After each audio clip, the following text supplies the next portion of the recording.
चिड़िया चिड़िया, चलो तो हम जंगल के उस पार जाकर देखें। सुना है वहाँ के पक्षी फसलों की खेती करते हैं और उनके पास भोजन की कोई कमी नहीं होती। फसल की खेती, ये तो बहुत अच्छा आइडिया है। चलो हम भी जाकर तो देखें। ऐसे चिड़िया और कौवा जंगल के उस पार चले जाते हैं। वो एक बैंगन के खेत में जाते हैं। वहाँ बुलबुल बैठी हुई थी। बुलबुल बहन, क्या ये फसल तुम्हारी है?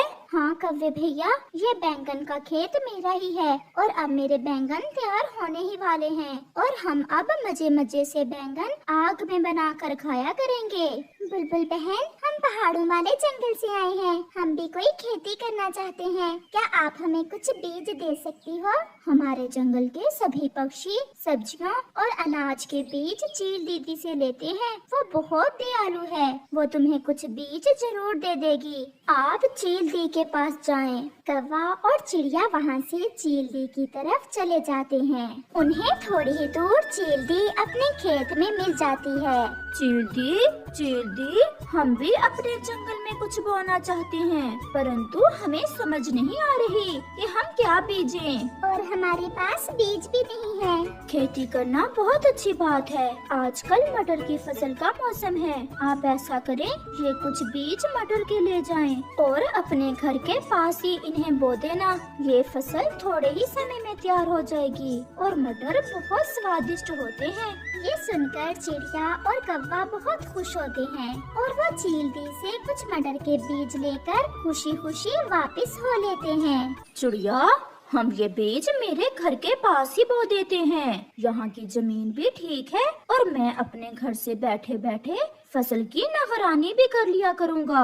चिड़िया मान जाती है और वो दोनों मटर के बीज बो देते हैं। शाम हो जाती है और वो दोनों अपने अपने घरों को चले जाते हैं। अब कुछ ही दिनों में हमारी मटर की फसल तैयार हो जाएगी। हमारी भोजन की चिंता खत्म हो जाएगी। चिड़िया अपने मन ही मन में ऐसा सोचते हुए सो जाती है। सारा दिन काम करते करते मैं तो थक गया हूँ। अब कल जब चिड़िया आएगी तो मैं उससे कोई बहाना बना दूंगा और आराम से सो जाऊंगा। कौवा ऐसे सोचता है। दूसरे रोज चिड़िया कौवे के पास आती है। कौवे भैया उठो, अभी तक सोए हुए हो। चलो मटर की फसल को पानी भी तो देना है, वरना हमारे बीज उगेंगे नहीं। चिड़िया, क्या बताऊं, मैं तो कल बहुत थक गया था और थकावट से मुझे तो बुखार हो गया है। मुझसे आज काम नहीं होगा। तो ठीक है, मैं अकेले ही अपनी फसल को पानी दे देती हूँ। और फिर चिड़िया नदी से पानी लाती है और खेत में डालती है। वो सारा दिन काम करती है, जबकि कालू कौवा आराम से सोया रहता है। ऐसे ही जब दूसरे दिन चिड़िया फिर से कौवे के पास आती है तो कौवा चिड़िया को देखते ही जान जाता है कि आज फिर चिड़िया कोई काम करने का कहेगी। इससे पहले कि चिड़िया कुछ कहती, कौवा तुरंत बोलता है, हाय हाय, मेरे मामा जी। कौवे, क्या हुआ तुम्हारे मामा जी को? मेरे मामा जी बहुत बीमार हैं। मेरे मामा जी ने संदेश भेजा है कि मैं उन्हें मिल जाऊं। तो फिर आप जाएं और मामा जी को मिलाएं और मैं खेत में काम कर लेती हूँ। कौवा खुशी खुशी जाता है और पहाड़ों पर जाकर सो जाता है। चिड़िया फिर से काम करती है। समय गुजरता गया और फिर कुछ ही दिनों में चिड़िया की मटर की फसल फूट जाती है और उस पर हरे रंग के ढेर सारे मटर लग जाते हैं, जिन्हें देख कौवा और चिड़िया बहुत खुश थे। कौवे भैया, अब कुछ ही दिनों में हमारी मटर की फसल पककर तैयार हो जाएगी और हम मजे मजे से मटर खाएंगे। मैं तो बेसब्री से इस दिन का इंतजार कर रहा हूँ। फिर एक रात कौवा अपने घर में था कि उसके दिमाग में एक शैतानी आती है और वो जाता है और मटर की फसल से मटर तोड़ तोड़ कर अपने घर में जमा करने लगता है। वो सारी रात ऐसा करता है। अब मैंने ढेर सारे मटर चुरा लिए हैं। चिड़िया से हिस्सा भी बांट कर ले लूंगा और ऐसे मेरे पास चिड़िया चिड़िया से ज्यादा भोजन जमा हो जाएगा। चिड़िया जब सुबह आती है तो हैरान हो जाती है। कौवे भैया, मुझे ऐसा लग रहा है कि हमारे खेत से मटर किसी ने चुरा लिए हैं। कल यहाँ मटर थे और आज नहीं है। कोई चोर आ गया होगा रात को। आज से मैं सारी रात रखवाली करूँगा अपनी फसल की। समय गुजरता गया और उनकी फसल पककर तैयार हो जाती है और चिड़िया और कौवा फसल काटकर आधी आधी कर लेते हैं। कौवा अपने मटर ले जाकर पहले से चुराए हुए कच्चे मटरों के साथ रख लेता है। अभी 2 ही दिन गुजरे थे कि कौवे के हरे मटर जो अभी कच्चे थे खराब हो जाते हैं और साथ में पके हुए मटर भी खराब हो जाते हैं, जिन्हें देख कौवा रो रहा था। चिड़िया कौवे के पास आती है और कहती है, कौवे भैया, मैंने आज मटर खाए। मेरे मटर बहुत स्वादिष्ट थे। चिड़िया, मेरे तो सारे ही मटर खराब हो गए और मेरे पास एक दाना भी नहीं बचा खाने के लिए, क्योंकि मैंने लालच किया था। उस रात मटर की चोरी किसी और ने नहीं बल्कि मैंने ही मटर चुराए थे। प्लीज मुझे कुछ मटर खाने को दे दें। चिड़िया को गुस्सा तो आता है, परंतु वो बहुत दयालु थी। वो कौवे को कुछ मटर दे देती है और कौवे को लालच की सजा मिल जाती है। चिड़िया एक पेड़ की डाल पर बैठी हुई थी। वो बहुत उदास थी। पास से गुजरती हुई एक चील चिड़िया के पास आती है। चिड़िया, क्या हुआ? तुम यहाँ ऐसे क्यों बैठी हुई हो? क्या करूँ चील दी, जब से मेरे पति की मृत्यु हुई है घर चलाना बहुत मुश्किल हो गया है। आज तो घर में मेरे बेटे के लिए खाने को कुछ भी नहीं है। चिड़िया, मैं जंगल में चूड़ियाँ बेचने का काम करती हूँ और अब मैं बूढ़ी हो गई हूँ। मुझसे अब घर घर जाकर ये काम नहीं होता। आप ऐसा करें, कल से मेरी चूड़ियाँ बेच आया करें और आधे पैसे आप रख लिया करना और आधे मुझे दे दिया करना। इससे आपका अच्छा गुजारा हो जाएगा। ये सुनकर चिड़िया बहुत खुश हो जाती है। चील दी, ये तो बहुत बड़ी नेकी होगी आपकी मेरे साथ। मैं कल से ही चूड़ियाँ बेचने का काम शुरू कर दूंगी। फिर चिड़िया खुशी खुशी अपने घर चली जाती है। कुकू बेटा, मैं आपके लिए थोड़ा सा खाना रख गई थी। क्या आपने खाना खा लिया है? हाँ मम्मा, मैंने वो खाना खा लिया था। क्या आप खाना नहीं खाएंगी मम्मा? मैंने तो खाना आज बाहर से ही खा लिया था। अब मुझे भूख नहीं है। चिड़िया अपने बेटे से ऐसे झूठ बोलती है क्योंकि घर में खाने को कुछ था ही नहीं।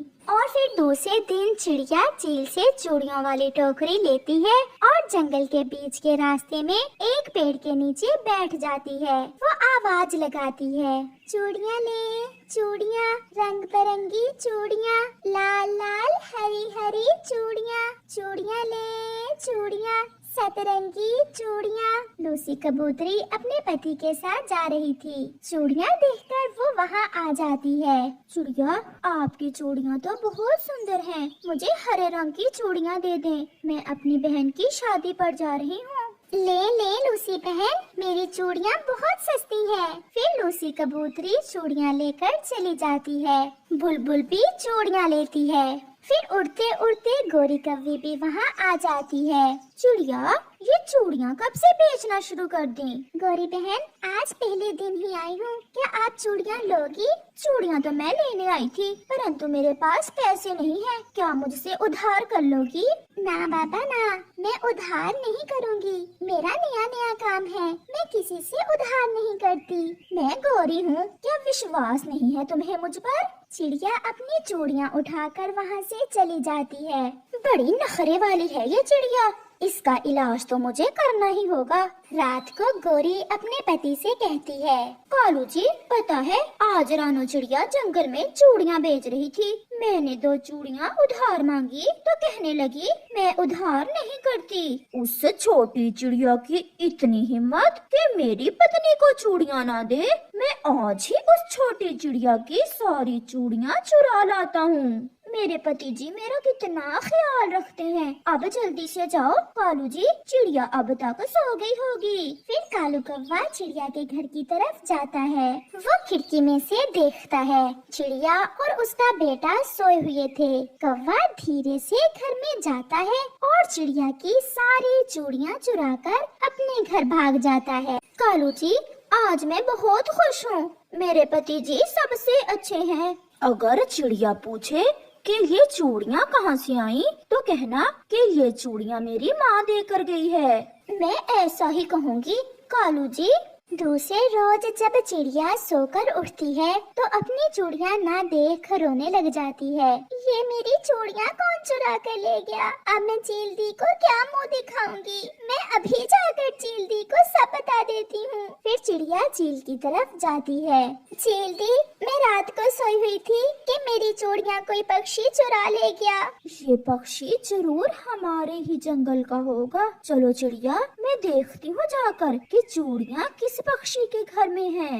फिर चील और चिड़िया जंगल में जाते हैं। सबसे पहले वो कव्वे और कव्वी के घर में जाकर देखते हैं। घर के बाहर उन्हें कुछ चूड़ियाँ गिरी दिख जाती हैं। तो फिर इसका मतलब चोर मिल गया। चील दी, कल गोरी मुझसे चूड़ियाँ उधार मांग रही थी, मैंने नहीं दी, तो फिर गुस्से में ये गोरी की बच्ची मेरी सारी चूड़ियाँ ही चुरा लाई है। मैं अभी इन्हें सीधा करती हूँ। कौवा और कव्वी भी नदी से पानी पीकर वापस आ जाते हैं। मेरी चूड़ियाँ क्या तुम चुरा लाए हो? ना नहीं चील दी, सीधे से बताओ, नहीं तो एक लगाऊंगी। चील दी, मैं आपसे झूठ नहीं बोल सकती। मैं तो चिड़िया की चूड़ियाँ चुरा कर लाई हूँ। उल्लू की पट्टी, वो चूड़ियाँ मेरी ही हैं और चिड़िया तो आधे पैसों पर वो चूड़ियाँ बेचती है। फिर चील गोरी की खूब पिटाई करती है और अपनी चूड़ियाँ और चिड़िया को साथ लेकर वहाँ से चली जाती है।